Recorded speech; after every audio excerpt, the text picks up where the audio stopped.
Hello కానమోకు కథావచనం మోహనవచనం పరిజ్ఞాన హితబాండం నిత్య చదువరి శ్రోతలకు ఆహ్వానం నమస్కారం.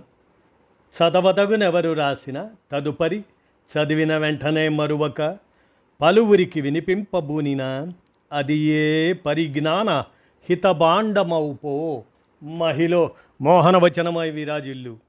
పరిజ్ఞాన హితబాండం లక్ష్యం ప్రతివారీ సమాచార హక్కు, తెలుసుకునే హక్కు సైతం జీవించే హక్కుతో సమానం.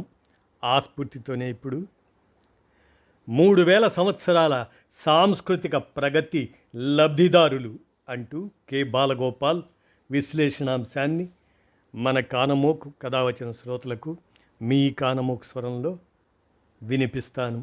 అవగాహన నిమిత్తం వినండి.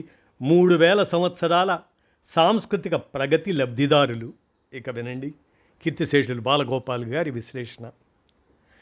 రిజర్వేషన్లు నిరుద్యోగానికి కారణమూ కాదు, పరిష్కారం అంతకన్నా కాదు.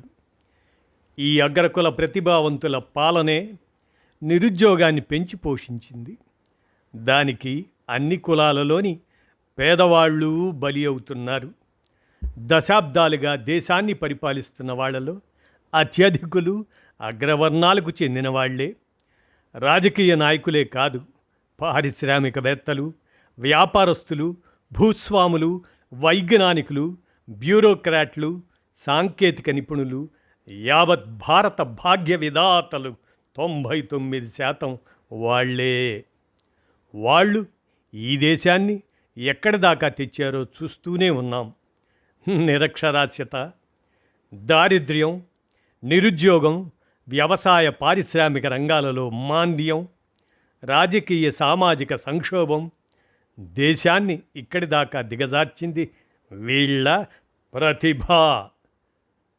తప్పుడు వైద్యం చేసే వైద్యుల జాబితా, కూలిపోయిన వంతెనలు కట్టే ఇంజనీర్ల జాబితా అవి తయారు చేస్తే అందులో అంతా అగ్రకులాల వారే ఉంటారనడానికి ఎటువంటి సందేహం అక్కర్లేదు.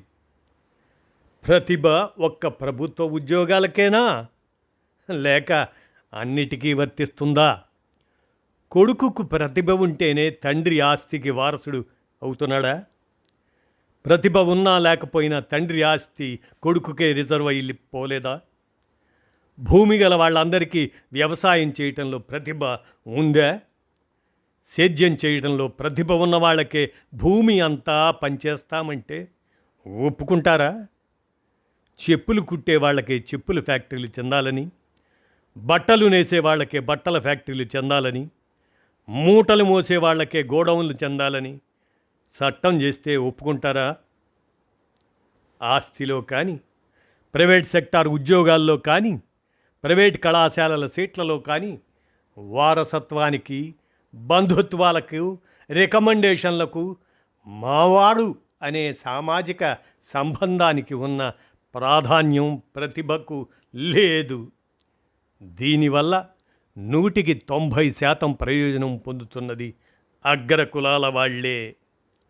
సమాజంలోని అన్ని వనరులను ఆక్రమించుకున్న వాళ్ళు ప్రభుత్వ ఉద్యోగాలనే చిన్న వనరును కూడా ఎస్సీ, ఎస్టీ, బీసీలతో పంచుకోవడానికి సిద్ధంగా లేరు.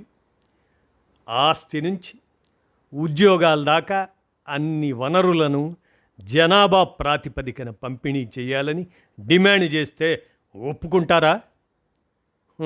ఒక వ్యక్తికి గల ప్రతిభ సామాజికమైనది. ఈ దేశంలో ఒక వ్యక్తికి గల ప్రతిభ, దాని వెనుక 3000 సంవత్సరాల చరిత్ర ఉంది. కుల వ్యవస్థ కొందరిని నాగరికత నుంచి బహిష్కరించింది, కొందరికి దాని విజయాలు కట్టబెట్టింది. ఈ సంపదంతా అనుభవించనిదే ఎవడూ ప్రతిభావంతుడు కాలేడు.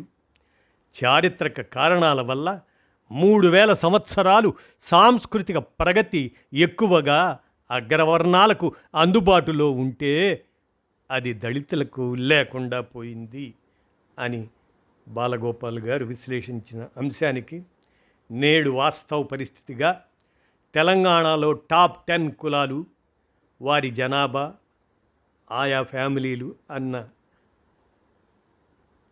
సంఖ్యాపూర్వకమైనటువంటి ఆధారాలని ఇప్పుడు మనం చెప్పుకుందాం.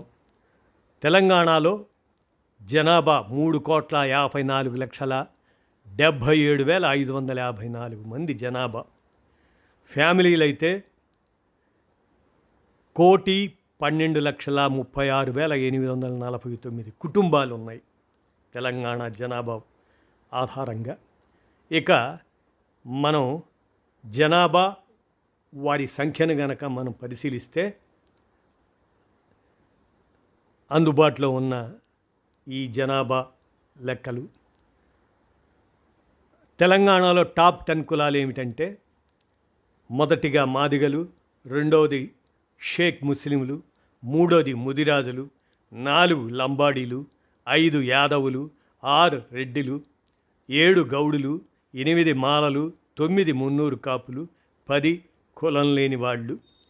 వీళ్ళ జనాభా ఎంతెంతమంది ఉన్నారు అనేటువంటి అంశాలు పరిశీలిస్తే, టాప్ 10లో మొదటిగా ఉన్నవాళ్ళు మాదిగలు. వాళ్ళు 36,58,000, అంటే 10.3% వాళ్ళు ఉన్నట్టు జనాభాలో. మనం ఇందాక చెప్పుకున్నట్టు తెలంగాణలో జనాభా 3,54,77,554లో మాదిగలు తొట్టతొలితిగా ఉన్నటువంటి వాళ్ళు 36,58,000, అంటే వాళ్ళ శాతం 10.3%. ఇక ముస్లింలు 27,96,000, అంటే వారి శాతం 7.9%. ఇక ముదిరాజులు వీళ్ళు 26,39,000, అంటే వీళ్ళు 7.4% ఉన్నారు. ఇక లంబాడీలు వీళ్ళు 24,04,000 మంది ఉన్నారు, అంటే వీరి శాతం 6.8% తెలంగాణలో జనాభాలో. ఇక యాదవులు వీళ్ళు 20,19,000 జనాభాలో, వీరి శాతం 5.7%. ఇక రెడ్డిలు వీళ్ళు 17,10,000 మంది ఉన్నారు, వీరి శాతం జనాభాలో తెలంగాణ జనాభాలో 4.8%. ఇక గౌళ్ళు వీళ్ళు 16,30,000 మంది ఉన్నారు, వీరి శాతం జనాభాలో 4.6%. ఇక మాలలు వీళ్ళు 14,72,000 మంది ఉన్నారు, వీరి శాతం జనాభాలో 4.1%. ఇక మున్నూరు కాపులు 13,75,000, వీరి శాతం 3.9%. ఇక కులం లేని వాళ్ళుగా 11,96,000 మంది ఉన్నారు, వీరి శాతం 3.4%. ఇవండి ఈ జనాభా ప్రాతిపదికపై తెలంగాణలో టాప్ 10 కులాలు. ఆ జనాభా తెలంగాణ జనాభా 3,54,77,554 అనుకుంటే, కుటుంబాల కింద తీస్తే 1,12,36,849 కుటుంబాలు ఉన్నాయి. ఇదంతా కూడా 3,000 సంవత్సరాల సాంస్కృతిక ప్రగతి లబ్ధిదారులుగా కె బాలగోపాల్ గారు, కీర్తిశేషులైనటువంటి వారి విశ్లేషణకు ఆధారంగా ఈ నేటి జనాభాని మీ కానమోకు అందజేస్తూ, వీటిని కలిపి పరిశీలించి 3,000 సంవత్సరాల సాంస్కృతిక ప్రగతి లబ్ధిదారులు ఎవరు అనేది మీరే అవగాహన చేసుకోగలరని ఆశిస్తూ ఈ అంశాన్ని మన కానమోకు కథ వచ్చిన శ్రోతలకు అవగాహన ఆలోచన నిమిత్తం వినిపించాను. విన్నారుగా, ధన్యవాదాలు.